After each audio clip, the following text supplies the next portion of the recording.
yet.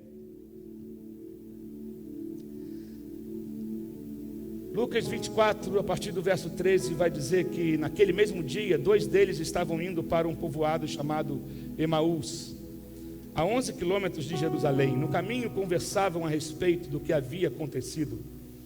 Enquanto conversavam e discutiam, o próprio Jesus se aproximou e começou a caminhar com eles. Mas os olhos deles foram impedidos de reconhecê-lo. Ele lhes perguntou: sobre o que vocês estão discutindo enquanto caminham? Eles pararam com os rostos entristecidos. Um deles, chamado Cleopas, perguntou-lhe: você é o único visitante em Jerusalém que não sabe das coisas que ali aconteceram nestes dias? Que coisas? Perguntou ele. O que aconteceu com Jesus de Nazaré? Responderam eles. Ele era um profeta, poderoso em palavras e em obras, diante de Deus e de todo o povo. Os chefes dos sacerdotes e as nossas autoridades o entregaram para ser condenado à morte e o crucificaram. E nós esperávamos que era ele que ia trazer a redenção a Israel. E hoje é o 3º dia desde que tudo isso aconteceu. Algumas das mulheres entre nós nos deram um susto hoje. Foram de manhã bem cedo ao sepulcro e não acharam o corpo dele. Voltaram e nos contaram ter tido uma visão de anjos que disseram que ele está vivo. Alguns dos nossos companheiros foram ao sepulcro e encontraram tudo exatamente como as mulheres tinham dito, mas não ouviram. Ele lhes disse: como vocês custam a entender e como demoram a crer em tudo que os profetas falaram. Em outras versões vai dizer: honestos e tardos de coração para ouvir e crer na palavra profética. Verso 26. Não devia o Cristo sofrer essas coisas para entrar na sua glória? Olha que coisa legal, a partir do verso 27 aqui. E começando por Moisés e todos os profetas, explicou-lhes o que constava a respeito dele em todas as Escrituras. Ao se aproximarem do povoado para o qual estavam indo, Jesus fez como quem ia mais adiante, mas eles insistiram muito com ele: fique conosco, pois a noite já vem e o dia está quase findando. Então ele entrou para ficar com eles. Quando estava à mesa com eles, tomou o pão. Ninguém fazia isso como ele. Ninguém fazia isso como ele. Tomou o pão e deu graças e partiu e o deu a eles. Algo interessante ver aqui, que as vestes dos judeus nessa época eram vestidões, como você vê nos filmes, e as mangas eram compridas, de maneira que se você olha para alguém que se veste assim nos dias de hoje, você não consegue enxergar as cicatrizes que ele carrega. Mas a partir do momento que alguém levante as suas mãos, as vestes, a partir do momento que você levanta as mãos, a manga desce.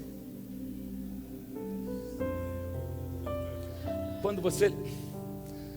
Por que para mim os olhos deles foram abertos? Não diz, eu estou imaginando. É que quando a manga caiu, eles viram as marcas.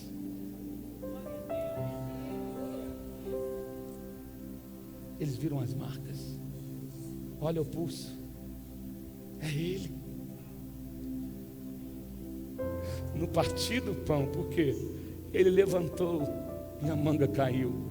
É ele. Tem marca. Oh meu Deus, você não está entendendo.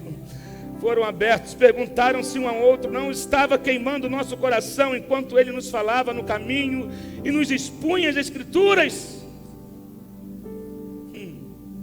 Depois que eles reconheceram ele, ele desapareceu da vista deles.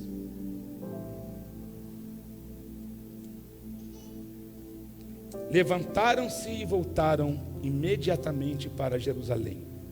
Ali encontraram os 11 e os que estavam com eles reunidos, que diziam: é verdade, o Senhor ressuscitou e apareceu a Simão. Então os dois contaram o que tinha acontecido no caminho e como Jesus fora reconhecido por eles enquanto partia o pão. Seguindo, enquanto falavam sobre isso, o próprio Jesus apareceu entre eles e disse: paz seja convosco.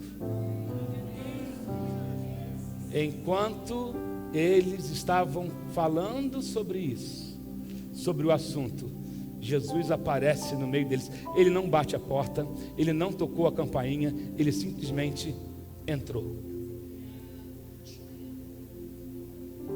Naquele contexto especificamente, ele não precisava de um convite.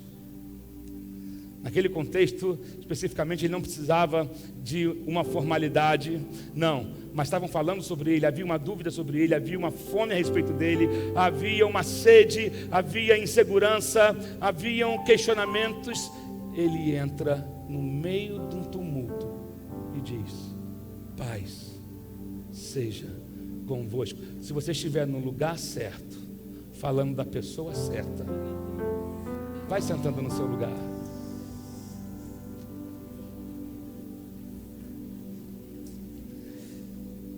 Eu quero falar sobre o poder de uma aliança. E como eu falo sempre nos casamentos que eu faço, inclusive da Manu e do Thiago, que eu fiz há pouco tempo, sábado retrasado. A aliança não é o anel que você carrega no dedo, não é verdade?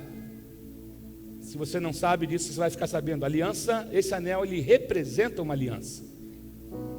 Ele não é a aliança, mas ele representa o compromisso que eu tenho com a pastora Fernanda. Aonde quer que eu estiver no mundo, quem olhar para o meu dedo vai saber: ele tem um dono, ele tem uma aliança com alguém, ele tem um compromisso com alguém. Não necessariamente ela precisa estar comigo ou eu estar com ela, porque aonde ela está, eu estou. Onde eu estou, ela está. Mesmo que não esteja fisicamente, mas ela está comigo. Nós temos votos uns com os outros, um com o outro. Tem coisas que nós combinamos que ela não gosta que eu faça, eu não gosto que ela faça, coisas de casais, você sabe, decisões, situações, e nós zelamos por isso porque temos uma aliança. E pode segurar um pouquinho aqui agora o som aqui, o meu retorno, porque está apitando um pouquinho aqui, pessoal, esse lado direito aqui. A aliança é uma atitude que começa no coração. Você não pode dizer que tem aliança com alguém se aquela pessoa não confirma que tem uma aliança com você. É ou não é verdade? Estão me entendendo? Eu não posso dizer que eu tenho uma aliança com o Leandro, se o Leandro chegar e falar assim: não, eu não tenho aliança com ele. Porque a aliança é uma decisão mútua. Ela pode até começar por mim, a proposta pode começar por mim, de estabelecer uma aliança com alguém. Mas eu tenho que ter uma contrapartida, tem que ter uma resposta positiva desse outro lado, para que se estabeleça uma aliança, né? E a aliança em si, ela traz alguns princípios. Todos os concertos, e aqui concerto eu estou falando de consertar, não concerto de show. Todos os acertos ou concertos que Deus faz com o homem é baseado naquilo que ele é, e não naquilo que o homem é. Por isso a aliança de Deus com o homem partiu dele. Porque normalmente a aliança, ainda mais nessa época, agora indo para o contexto bíblico, a aliança no Antigo Testamento, ela sempre era tomada iniciativa do mais forte em relação ao mais fraco. Um rei, por exemplo, que queria ajudar um outro rei menor, com um exército menor, eles iam diante de um juiz ou de alguém, de um líder, e falava: olha só, eu a partir de hoje estou colocando todo o meu exército, todo o meu império, todo o meu poder bélico, todos os meus bens à disposição do rei tal. Então a partir de hoje, se alguém mexer com ele, atacá-lo ou persegui-lo, não está mexendo com ele, está mexendo comigo. E assim eles selavam uma aliança. Em algumas se colocava a mão embaixo da coxa de um homem e de outro, e com esse símbolo eles estavam firmando uma aliança diante de todos. Então, é o seguinte, agora, se você mexer com aquele exércitozinho ali, que só tem 200 homens, porque esse rei aqui, esse rei que tem uma tropa de 5.000 soldados, comprou a briga dele e colocou tudo que ele tem à disposição aqui dele. Então, saiba, você não está mexendo só com aquele exército, você está mexendo com esse outro aqui. A aliança de Deus com o homem foi assim que ele estabeleceu. Você não está entendendo.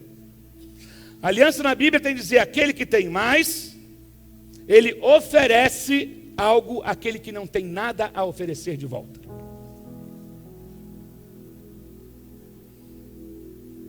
Jesus estabeleceu uma aliança com a gente.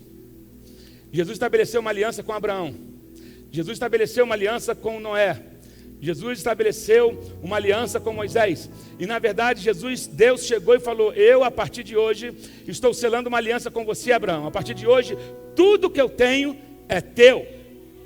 Moisés, a partir de hoje, tudo que eu tenho é teu. Abraão, Isaac, Jacó, Moisés, esses homens firmaram, selaram a aliança com Deus. Então é o seguinte, Abraão, chega com a tua velhice, com a tua impossibilidade, que eu chego com a vida, eu chego com o filho, eu chego com a provisão. Vem, Noé, chega, entra com os teus filhos na arca, obedece a minha palavra, chega, te chamam de louco, eu vou fechar a porta, porque você veio até mim do jeito que você está, eu vou te fazer reinar numa nova terra, eu tenho algo novo para você. Moisés, porque você me obedeceu com 80 anos de idade, vem, Moisés, traz para mim o teu cansaço, traz a tua dor, traz tudo que eu vou chegar. Assim, quando você chegou aqui hoje com a sua tristeza, Jesus chegou já com a alegria dele. Assim, quando você chegou aqui hoje com a tua enfermidade, ele chegou com a cura dele. Você chegou aqui falido, ele chegou com a prosperidade para você. Ele chegou, porque isso tudo faz parte da aliança que Deus estabeleceu com o homem. É o mais forte, oferecendo tudo que ele tem àquele que não tem nada para oferecer. Alguém me ajuda aqui, dá um glória a Deus.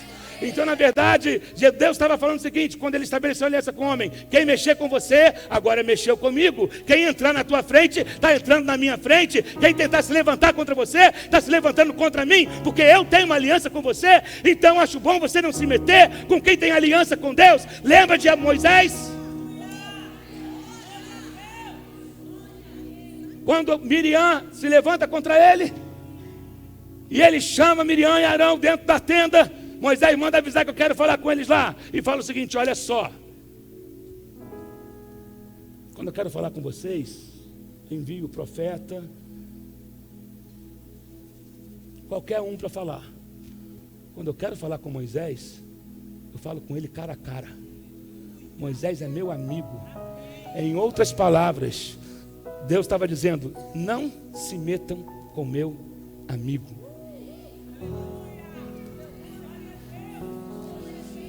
Eu vou repetir.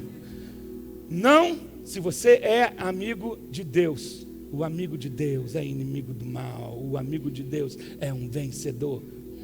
Quem lembra do Diante do Trono que diz? O amigo de Deus é inimigo do mal. Quem se meter com o amigo de Deus, eu acho bom tomar cuidado.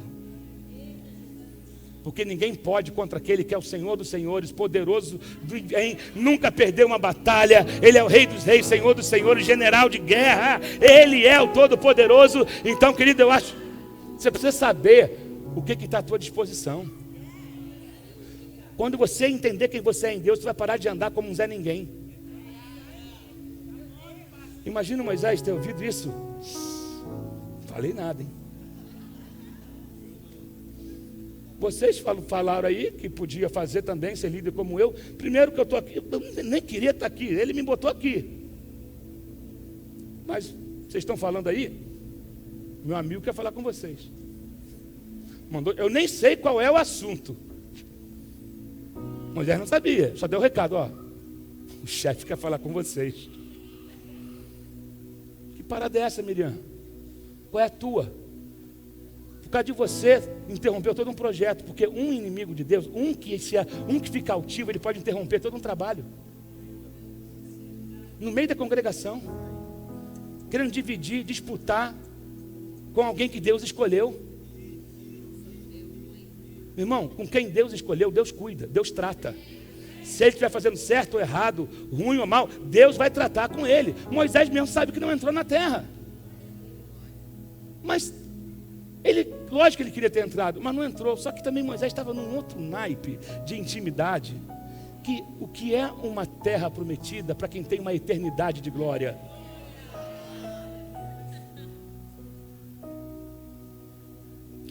Assim como eu disse esses dias, não deixa eu vou falar isso não. Não. Imagina você hoje aqui chegando com seus limites aqui na terra. Você chegando com as suas decepções. Você chegando com as suas dores. Você chegando, talvez de um ano que não foi como você imaginou. Aí você chegando frustrado, desanimado.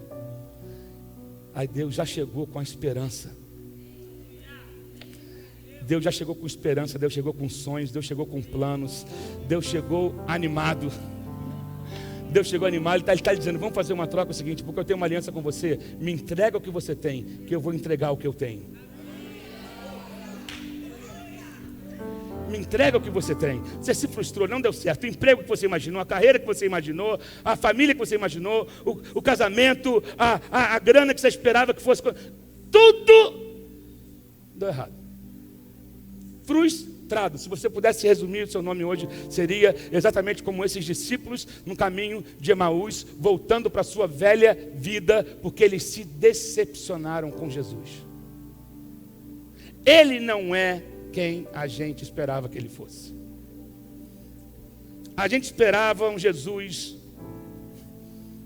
político, revolucionário, que ia chegar desbancando Roma, que ia chegar detonando, que ia chegar com um plano de governo. A gente esperava um Jesus. Agora, quando a gente viu aquela cena na cruz, um Jesus fraco,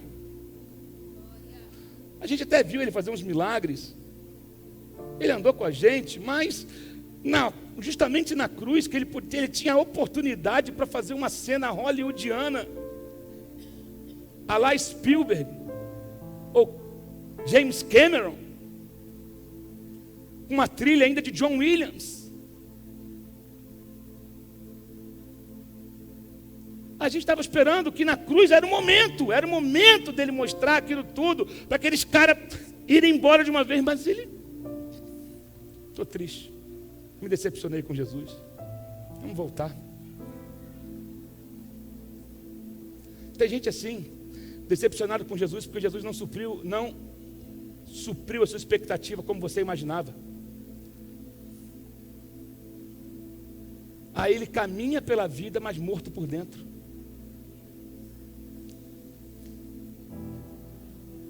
Oh, meu Deus. Você precisa entender que Deus jamais abandonou uma aliança que Ele fez. E isso continua valendo hoje. Deus jamais abandona uma aliança que Ele faz. Você sabe que no capítulo 21, aqui um pouco atrás, diz que Jesus foi buscar Pedro. Pedro não tinha ficado frustrado com Jesus, tinha ficado frustrado com ele mesmo. Porque Pedro tinha tirado onde, sabe que Pedro era um cara ousado, Pedro falava demais.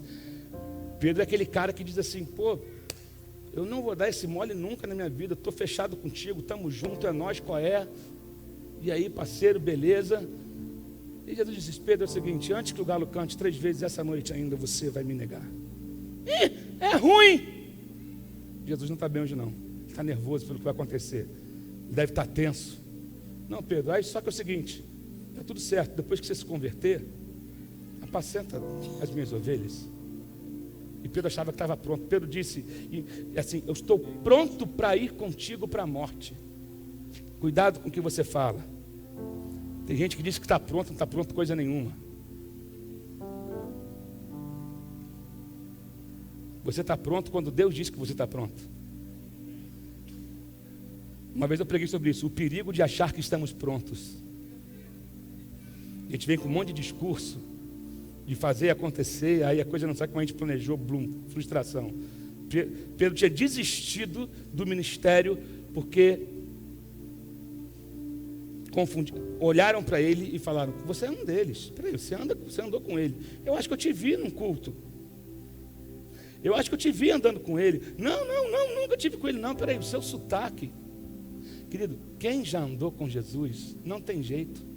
Ele fica com jeito, ele fica com sotaque, ele pode estar no mundão, mas em algum momento vão falar: peraí, você é diferente, tem alguma coisa em você diferente. Porque quem já andou com ele, não perde o jeito. Quem já andou com ele, meu irmão, o cara está na farra, chutou o pau da barraca, meteu o pé na lama, mas uma hora alguém te reconhece e fala.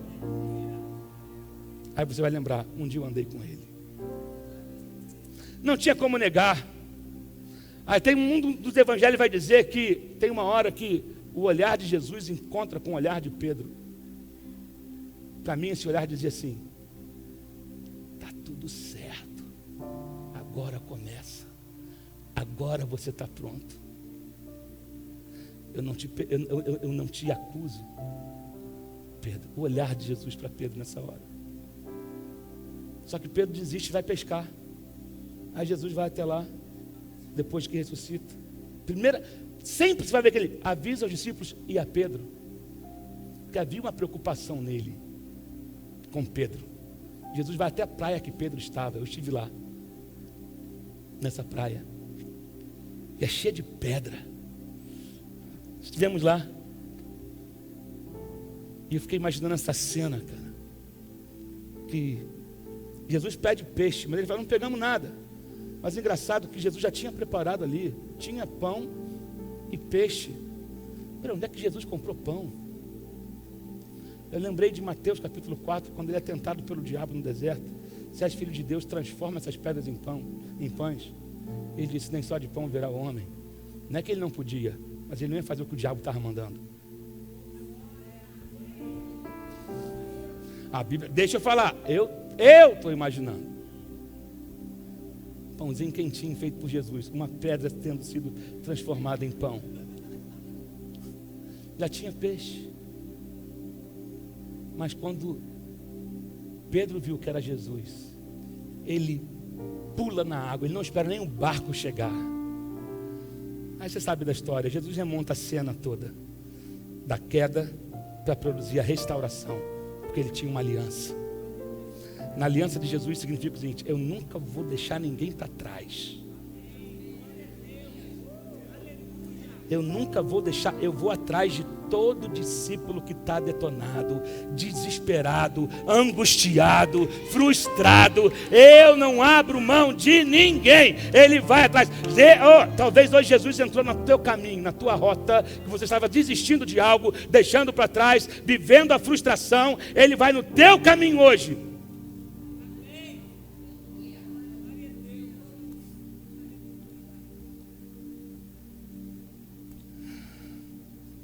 Esses discípulos de Emaús carregavam consigo a dor da decepção, a dor de sonhos perdidos, da esperança perdida. Criaram expectativas, projetos, mas de repente eles conheceram a maldade humana, e é terrível quando você conhece a maldade humana. Eles ficaram horrorizados com o que o homem foi capaz de fazer com o ser humano. Porque Jesus foi dilacerado, a Bíblia fala que ele foi moído, ele foi triturado. Tem gente que acha que o Mel Gibson exagerou naquele filme. Querido, não tem exagero ele não. Foi dali para pior. A barba dele foi arrancada. De acordo com Isaías vai dizer isso. Tenta arrancar uma barba de um barbudo aí, de alguém que tem barba, e puxa.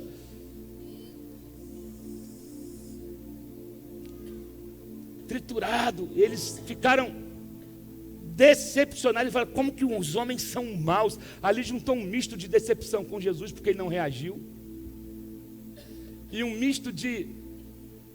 a gente está no meio de canibais, de pessoas tinha pessoas terríveis. Eu não quero ficar no meio desse povo que é mau. Esses soldados ainda escarneciam dele, bateram, trituraram, furaram o lado dele. Que gente má! Sabe quando você às vezes fica agoniado, enojado de estar num ambiente onde tem muita maldade? Aqueles homens estavam assim, decepcionados, e falaram: eu vou embora daqui, prefiro voltar para Emaús, prefiro voltar para o lugarzinho de onde eu estava e não devia ter saído, porque ele me encheu de esperança, mas agora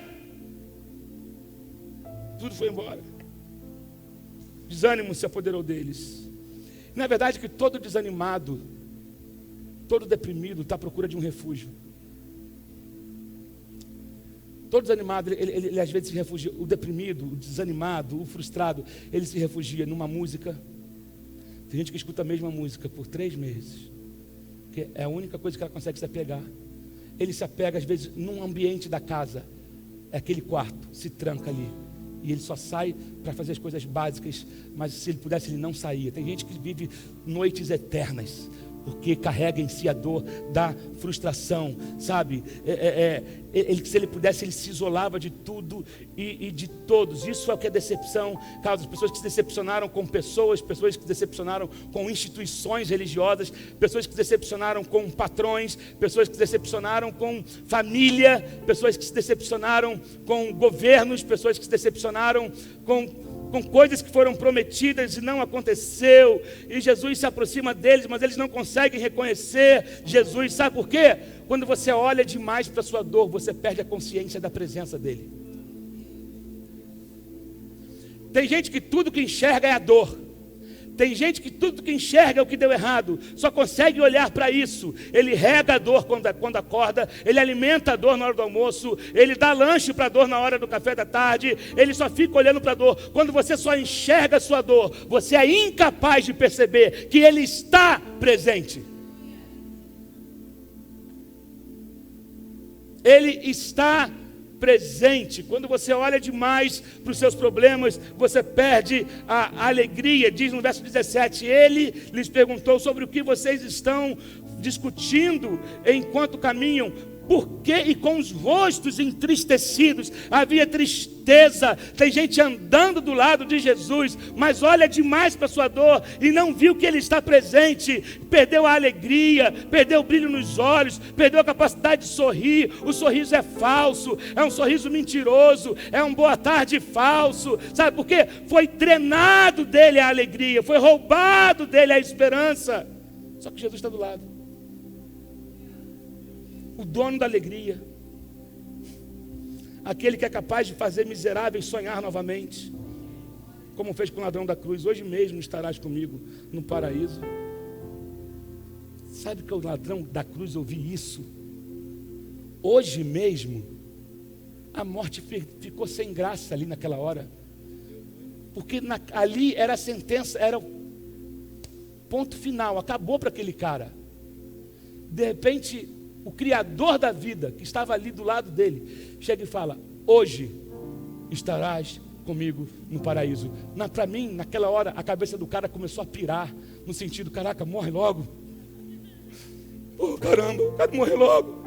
Hoje eu quero chegar lá, porque ele me prometeu, se ele falou, ele vai fazer. Isso que Jesus faz. Ele pega pessoas condenadas à morte e dá a elas a possibilidade de sonhar novamente. Aonde você fracassou, aquele homem merecia estar naquela cruz, o ladrão. Ele mesmo fala: nós fizemos por merecer para estar aqui. Esse homem nada fez. Ainda que tenham sentenciado você, ainda que escolhas erradas que você tenha feito, e você carrega a culpa em você de achar que não merece, há um Cristo que vira para você e fala: hoje mesmo, pelo amor de Deus, hoje mesmo eu posso fazer a esperança voltar para você. Hoje mesmo eu posso fazer você sonhar novamente. Hoje mesmo eu posso fazer com que você saia daqui saltando de alegria. Você que entrou aqui parecendo que ia para um funeral, hoje mesmo eu transformo a tua casa num baile.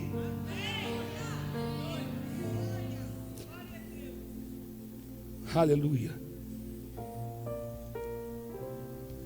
Então, primeira coisa, nós vemos e falamos: caminhando pela vida, mas mortos por dentro. Segunda coisa, Jesus se importa com todo discípulo que precisa ser restaurado. Ele se importa.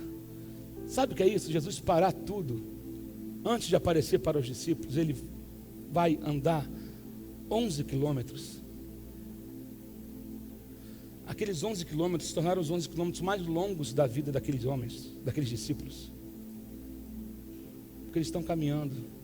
Mas quando você caminha debaixo de frustração, você não produz, você perde o ritmo, você perde tempo. Sabe? Já viu? Já andou do lado de gente desanimada, frustrada?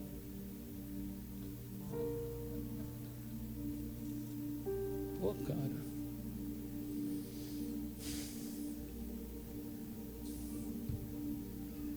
Jesus do lado deles. Jesus entra no ritmo deles. E eles estão falando. E eles estão falando. E eles estão falando. Jesus pergunta o que vocês estão conversando.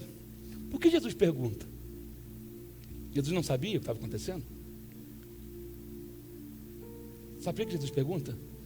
Porque ele sabe que todo frustrado precisa falar.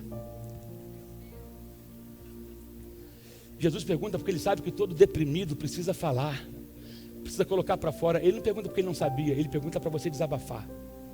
Coloca para fora o que está te angustiando. E aí, fala comigo aí, o que está acontecendo? Hoje é dia de você tirar o tampão da tua garganta, colocar para fora o que tem te angustiado. Jesus pergunta o que vocês conversam entre vocês aí, sabe? Jesus pergunta porque nós precisamos falar, desabafar, colocar para fora.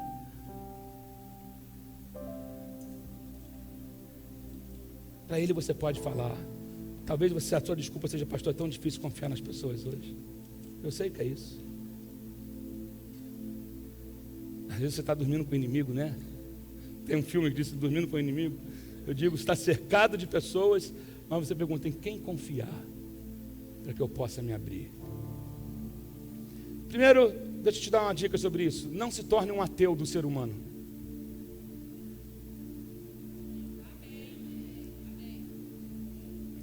Conviver é correr riscos, mas não deixe que a decepção te deixe viver uma vida isolada. Cuidado para os seus muros de defesa não se tornarem prisões.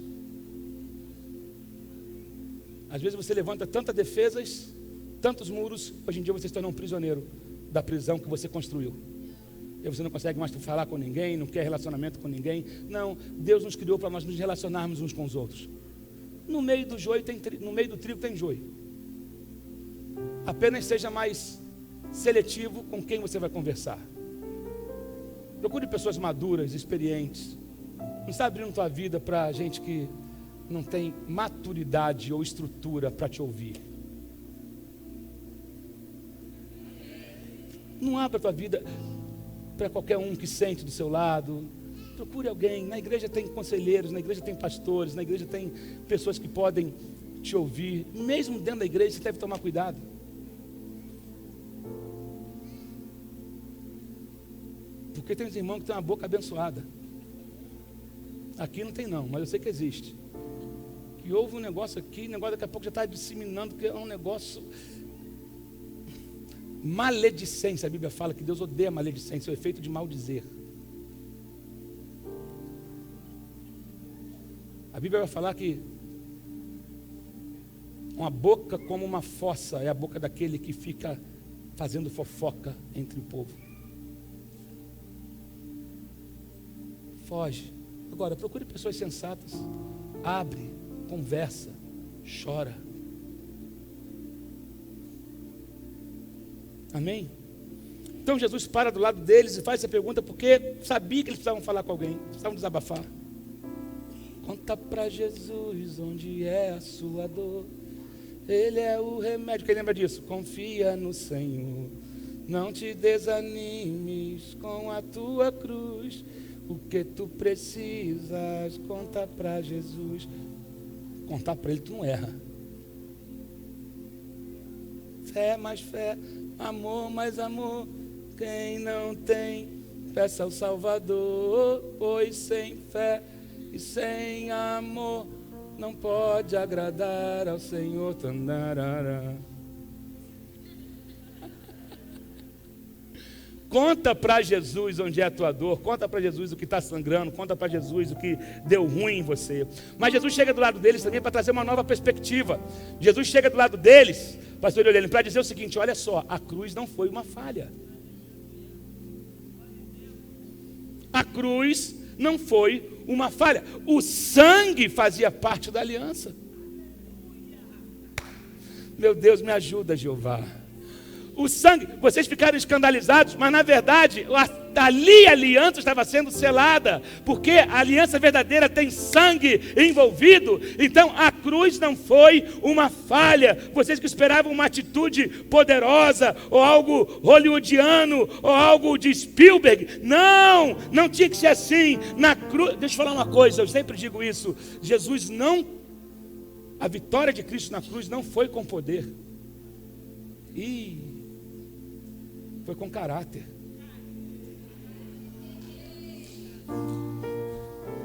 Vocês estão esperando que na cruz ali era o cenário certo para ele dar um suspiro, mandar vir os anjos, parar com todo mundo, dar um bandão em todo mundo, dar um...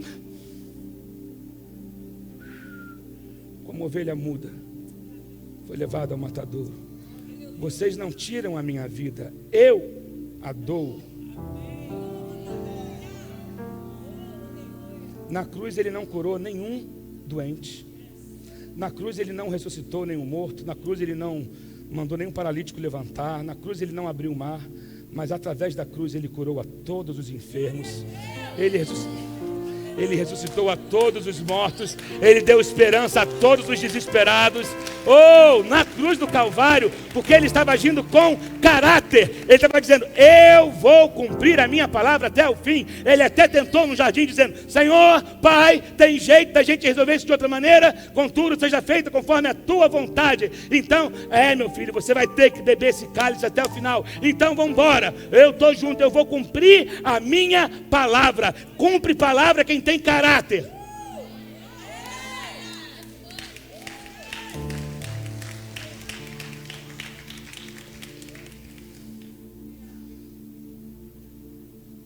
A Bíblia vai dizer que a fraqueza de Deus é mais forte do que a força humana. Aonde foi a fraqueza de Deus? Onde foi que eles acharam que ele estava sendo fraco? Na cruz. Aquilo ali que é Deus, fraco. Mas quando achavam que ele estava sendo fraco, ele estava sendo mais forte do que todos nós. Porque sobre ele estava o pecado, os pecados de toda uma humanidade, pecados que você nem cometeu ainda, enfermidades, crimes, coisas terríveis, tudo estava sobre ele, e ele suportou tudo. Alguém me ajuda nessa tarde aqui? Porque eu tenho uma aliança, e eu não vou voltar atrás dessa aliança. Eu não vou voltar daqui. Jesus havia ressuscitado, e isso fazia parte da aliança. Deixa eu falar uma coisa: toda aliança requer compromisso, e todo amor requer fidelidade.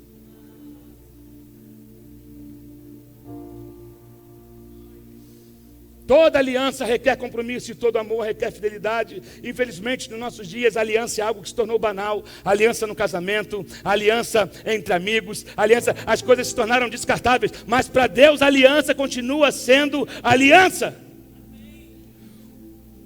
Uma das maiores decepções em relação à aliança é a sensação de se sentir enganado. Foi assim que os discípulos estavam. Era assim que os discípulos de Emaús estavam. Eles estavam decepcionados, desanimados. O que levaria algumas horas de caminhada levou um dia todo, porque quando deixamos o desânimo tomar conta de nós, nosso ritmo cai. Deixa eu falar uma coisa: a tua decepção pode cegar você, é o que ela fez com esses discípulos. Mas Ele se importa com a tua dor. Ele se importa com a tua decepção. Ele se importa com a tua frustração. Ele se importa. Você que talvez tenha criado expectativas e não foi suprido nas suas expectativas, Ele está caminhando do teu lado para dizer o seguinte: olha, desanima não. Não chegou o tempo ainda. Deus está no caminho, caminhando com você do teu lado. Você que está no caminho da desistência, indo numa direção oposta. A decepção faz isso. Ela faz a gente abandonar carreiras, famílias, projetos, sonhos, porque há uma força que sempre, eu já disse isso, vou repetir, há uma força que sempre vai querer puxar você para o lugar de onde você foi tirado.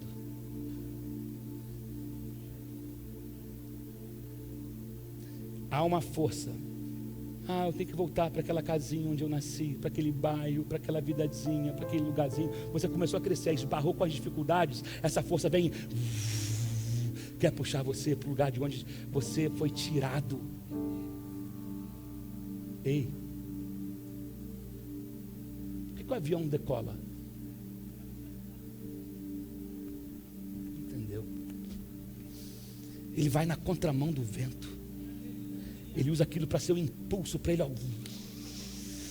e decola. Tem que romper essa tentação de voltar para o lugar de onde você foi tirado. Não use a sua decepção para voltar para o lugar de onde Deus te tirou. Não use a sua frustração para voltar para o lugar de onde Deus te tirou. Não use a sua... Tem gente que tem potencial, tem chamado, ministério, mas está usando as suas desculpas, as suas feridas para não crescer, para voltar atrás. Deus está dizendo para você hoje: chega, dá um basta.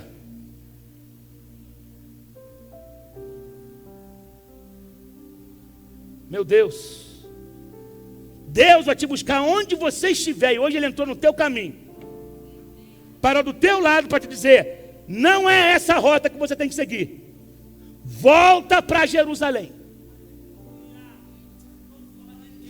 Eu não sei para onde você estava voltando, para onde você estava indo, mas Deus hoje entrou no teu caminho, no teu lado, para dizer o seguinte: ei, tu está na direção contrária, é para lá, ó. Eu entrei aqui para te dizer: olha, tudo que aconteceu, tinha que acontecer como estava escrito. Partiu o pão. Na verdade, falou: vocês não leem o que está na palavra? É interessante como eles falam isso. Vocês não leram o que está nas Escrituras? Deixa eu te perguntar uma coisa aqui. Você não leu o que está nas Escrituras? Você não leu o que ela fala de mim, desde Moisés, dos profetas e tudo, o que ela fala a respeito de mim? Vocês andaram comigo e não me conhecem, vocês me viram pregar e não me conhecem, vocês têm um exemplar na sua casa e não lê e não conhece. Ei, tem gente que está na igreja e não abre Bíblia para ler. Se você abrir para ler, você vai descobrir quem Deus é, quem você é, o que Deus quer que você faz, sabe? É só olhar. Primeiro, Deus não te criou para derrota. Para de ficar andando como um derrotado nessa vida, morto por dentro. Ressuscita. Jesus vai até eles com o poder da ressurreição, para ressuscitar o que estava morto dentro. Assim como Ele está vindo na tua direção hoje, para ressuscitar o que estava morto dentro de você e dizer: volta para Jerusalém, há um chamado te esperando. Volta para Jerusalém, há uma carreira te esperando. Volta para Jerusalém, há um ministério te esperando. Volta para Jerusalém, há uma família te esperando. Volta para Jerusalém, há um sonho te esperando. Volta para Jerusalém. Meu Deus, alguém está aqui nessa tarde? Ou eu estou pregando? Pare de falar de derrota. Quando Jesus chega, a conversa muda, porque Ele começa a ditar o rumo da conversa. Mas e aí? Para de falar de derrota. Para de falar de derrota. Mais do que você querer Jesus na sua causa, você precisa querer Jesus na sua vida. A causa não precisa de Jesus. A causa precisa de solução. Você quer Jesus na causa, mas não quer na vida? Você quer Jesus no seu dinheiro, mas você não quer Ele na sua vida. Você quer que Jesus resolva o seu casamento, mas você não deixa Ele entrar na sua vida. Você quer um monte de coisa. Para de querer Jesus na causa. Queira Jesus na vida.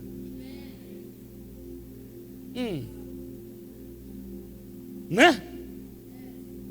Eu gosto disso. E como eu digo sempre, para de ficar querendo autoajuda. Vai buscar ajuda do alto. Não é o coach que vai mudar a sua vida, querido, é a palavra. Às vezes as pessoas me perguntam, já fez coaching? Quando eu falo que não, parece que eu estou desviado.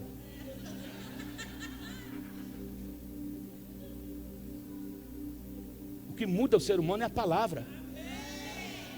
Coaching ensina a colocar você no centro. A Bíblia ensina a colocar Jesus no centro.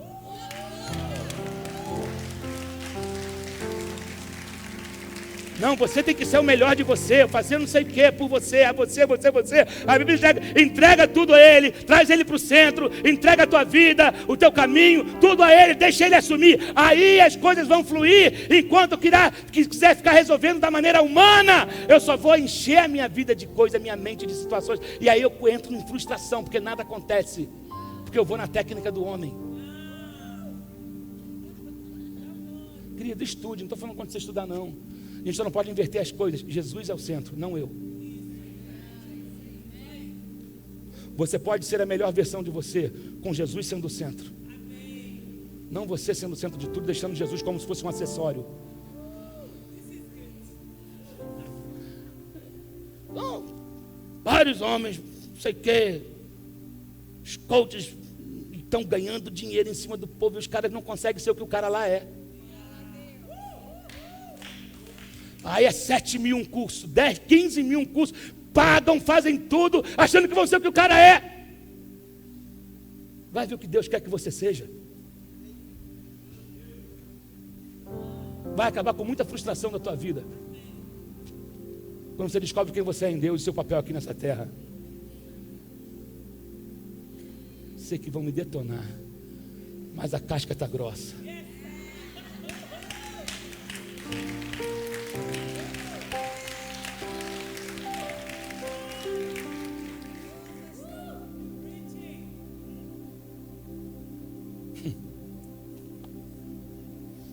Quero terminar dizendo: não se sinta fracassado, porque o poder da aliança chegou até você hoje.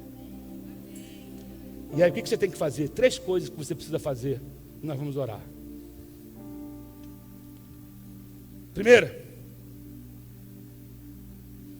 decidir sair desse estágio que você está. Não existe restauração automática.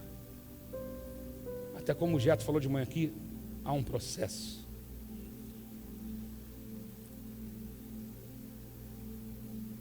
Você precisa, primeiro passo, reflita a respeito de uma coisa: quem está no controle da minha vida, eu ou Deus? Não me responda, é você. Versos 25 e 26 vai dizer: e ele lhes disse: como vocês custam a entender, como demoram a crer em tudo que os profetas falaram? Não devia o Cristo sofrer estas coisas para entrar na sua glória? Então, ele está dizendo, tudo está dentro do plano. Tudo está debaixo de um controle. Responda a você mesmo, quem está no controle? Deus ou você? Responda para você. Outra coisa, Deus tem um propósito para a sua vida? Sim ou não? Responda para você.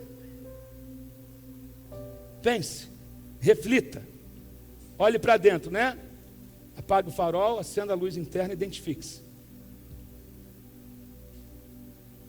De olhos fechados, olhe para você agora. Não fica olhando para mim não. Enquanto eu estiver falando esses 3 últimos pontos, é para você se identificar nisso. Segundo passo, primeira coisa que você tem que fazer é refletir. Deus está no controle? Sim ou não? Deus tem um propósito para mim? Sim ou não? Segunda coisa, segundo passo, decisão. Voltar para Jerusalém. Verso 33 vai dizer: levantaram-se e voltaram imediatamente para Jerusalém. Isso significa: volte a crer, volte a sonhar, não volte à sua velha vida. Volte para o lugar onde Deus te disse para estar. Volte para Jerusalém, porque foi ali que tudo começou. Volte para Jerusalém. Volte para o teu chamado. Não volte para a sua dor. Volte para a graça de Deus. Não volte para a sua culpa. Ei, você sabia que a palavra janeiro significa janela?